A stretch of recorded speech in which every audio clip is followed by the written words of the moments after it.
Hi guys, mapagpalang araw po muli sa ating lahat. So for today's video nga po pala, tara samahan nyo nga po pala kami dito sa Balay Marusay Resort. Opo, nandito nga po pala tayo sa Balay Marusay Resort. At dito nga po pala namin ginanap yung amin pong outdoor fellowship. Kasama nga din po pala natin dito yung atin pong mga kapatiran sa church. Kaya tara samahan nyo nga po pala kami dito sa aming outdoor fellowship.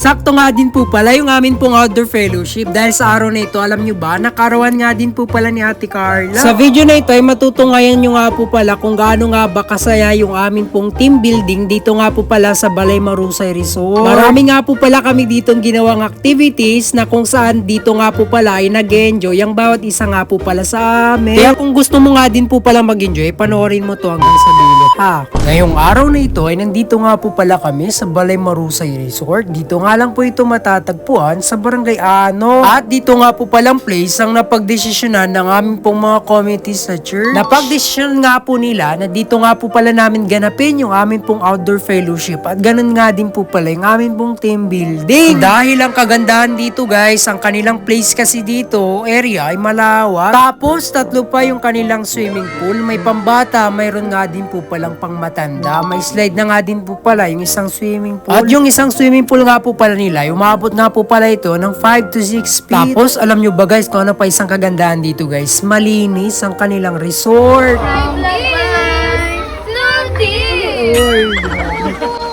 Nandito po kami ngayon sa Balay. Balay. Basta yun. Kayo na bahala. Pero baka lang maghanap. Shoutout nga po pala dito sa atin pong mga kapatira. Nagpalit na nga din po pala ako dito ng pang swimming na outfit at ready na nga po pala tayo mag-swimming. At dito nga po pala, abalang-abala nga po pala yung iba po nating mga kapatiran sa paghahanda po ng pagkain. Especially yung amin pong napakagandang former youth president. Sa pagkakataong ito guys, ay sinasagawa nga po pala namin dito yung amin pong devotion.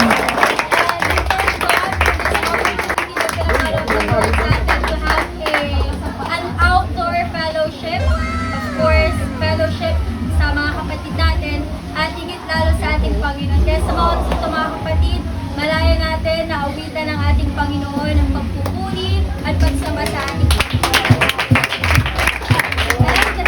Sama-sama tayong pupuri at aawit sa ating Panginoon.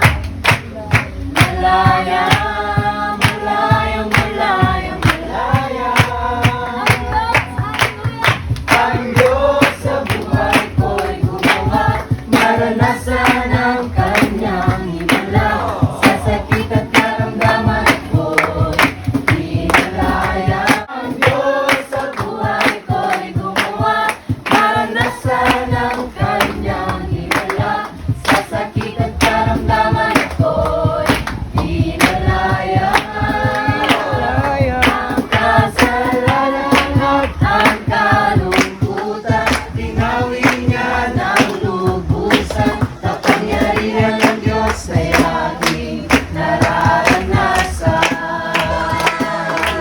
Sakto nga po pala yung aming pong outdoor fellowship dahil sa araw na ito ay karawan nga po pala ni Ate Carla.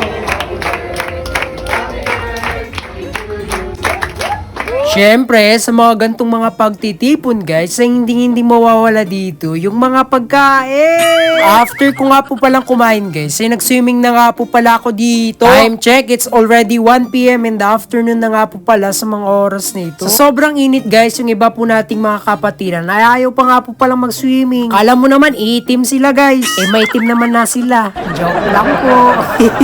Shoutout nga po pala dito sa atin pong mga kapatiran. Tulad nga po pala nila, Kuya kay Ron, Kuya John Carl, at ganun din nga pala kay Sister Rebecca. At this moment guys ay naglalaro na nga po pala ng beach volleyball itong aking pong mga kapatira. Enjoy na enjoy nga po pala sila sa paglalaro ng beach volleyball. Ay nako, hindi ba kayo mapapagod dyan sa tubig? Di ba kayo mapasma dyan? Syempre sa vloggeries ay nandito nga lang po pala tayo sa gilid at nagbibideo-video guys. Panoorin nyo nga po pala yung aking pong mga kapatiran kung paano nga po pala sila gumagawa ng whirlpool. Pagod na nga po pala ako dito mag-swimming dahil mga ilang oras na nga po pala ako sa swimming pool. Kaya yan, nagbanlaw na nga po pala tayo dito guys kasi it's already 5 PM na nga po pala in the afternoon. Kaya kung naghanap nga po pala kayo ng maliliguan ngayong summer guys ay pwedeng nga po pala kayo dito sa Balay Marusay Resort. Dahil sa pagkakaalam ko ay bagong resort pa nga lang po ito guys. Mag-alas 6 na nga po pala ng hapon nung paalis na nga po pala kami dito sa resort na Shoutout nga po pala dito sa atin pong mga kapatiran. Ingat po kayo sa pag-uwi. Yan nga lang po pala ang aking pong may babahagi sa video na ito. Maraming salamat pong muli sa panunood and God bless us all.